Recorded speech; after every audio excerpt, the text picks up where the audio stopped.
You know what people never understand? The person who always has a book, on the nightstand, in their bag, on their phone, at the dinner table when nobody is looking. They finish one book and immediately start another. Not because they have to, because they genuinely cannot stop. People around them shake their heads. You read too much. Go outside. Talk to real people. Get some fresh air.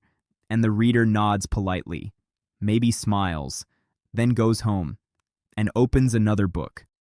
There's a specific psychological reason why some people can't stop reading, and it has nothing to do with escapism, nothing to do with being antisocial, nothing to do with having no life, something far more interesting than any of those things. By the end of this video, you're going to understand exactly what reading did to your brain, and why you were never reading too much. Go back with me for a moment. You're young, maybe 8, maybe 10. You found a book that did something strange. It pulled you in completely. The real world disappeared. Your bedroom disappeared. Your problems disappeared. The noise of the house went quiet, and for the first time in your life, you were somewhere else entirely, fully, completely, without leaving your chair. And when you finished, when you turned the last page, something quiet happened. A small private sadness arrived, that those people weren't real, that that world was closed now, that you had to come back, and you sat there for a moment, not ready to return, holding the book closed in your hands, like if you held it long enough, the door might reopen. In that moment, something became permanent in you.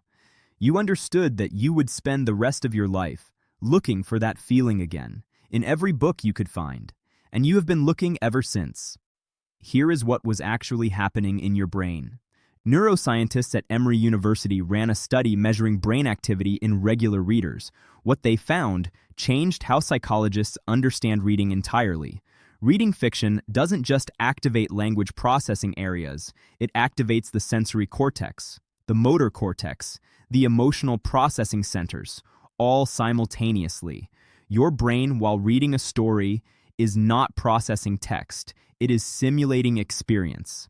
When you read about someone running through a forest, your motor cortex fires as if your legs are moving. When you read about someone feeling grief, your emotional centers activate as if the loss is yours. When you read about someone standing in the cold, your sensory cortex responds as if you feel the temperature. Your brain cannot fully distinguish between reading an experience and living one, which means every book you have ever finished was not just a story you consumed, it was a lived experience your brain encoded as real memory. You have not just read about loss, your brain remembers losing. You have not just read about courage, your brain remembers being brave. You have lived hundreds of lives, inside the covers of books, and your brain holds all of them, as if they happened to you, because neurologically, they did. But there is something deeper, something that explains why readers specifically choose books over everything else. Psychologists who study empathy across different populations keep finding the same result. Fiction readers consistently score higher on empathy measurements than non-readers, not slightly higher, significantly higher, across every age group, every culture, every background studied. Because fiction does something no other medium can do.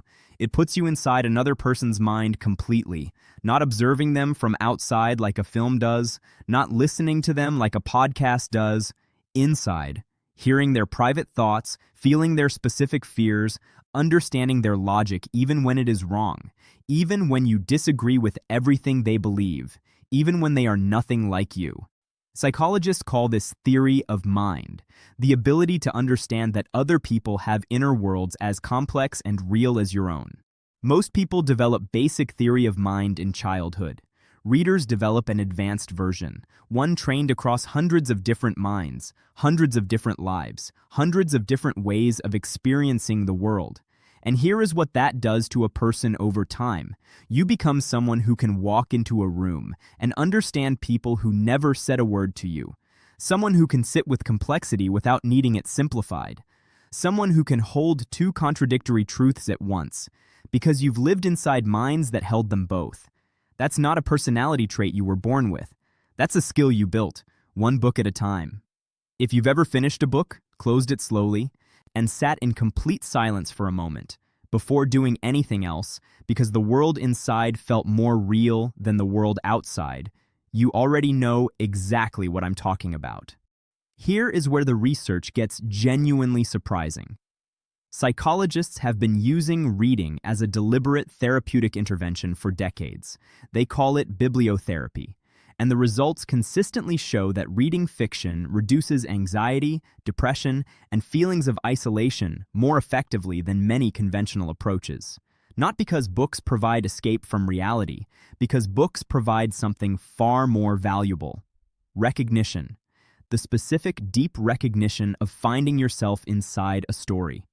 The moment a reader encounters a character who thinks exactly the way they think, who feels exactly what they feel, who carries exactly the thing they have been carrying alone, something in them releases.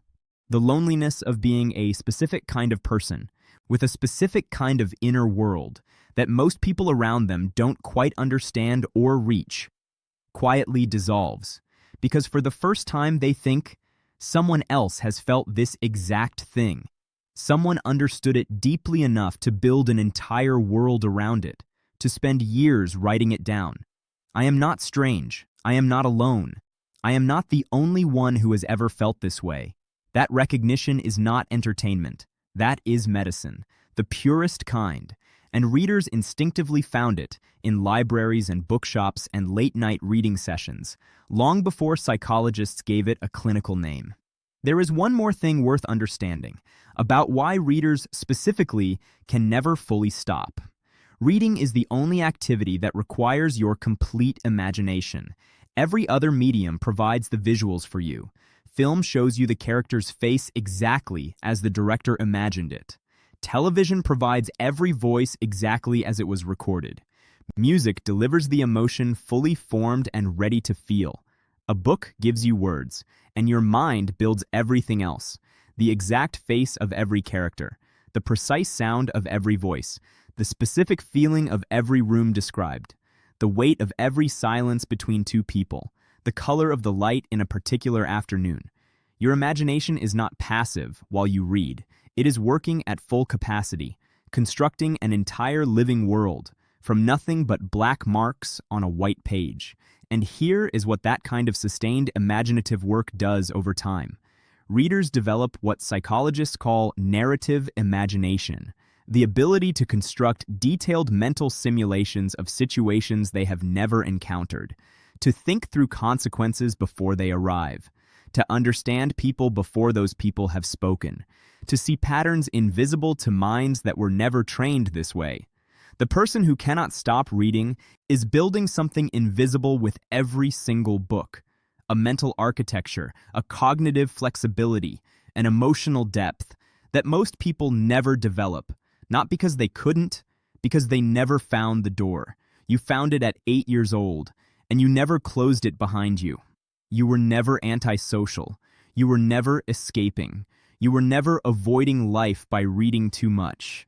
Every book you read, every world you built inside your mind, every character you inhabited so completely that losing them felt like grief, was building something in you. The empathy that lets you understand people others cannot reach. The imagination that finds solutions others cannot see.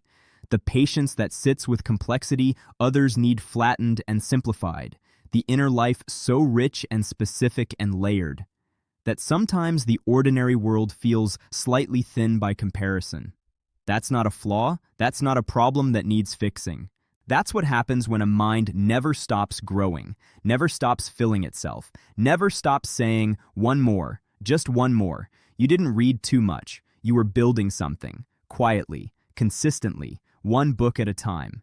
And everything you built, every life you lived between those covers, is still inside you, right now, waiting to be useful, in ways you haven't even needed yet. Before you go, I want to ask you something.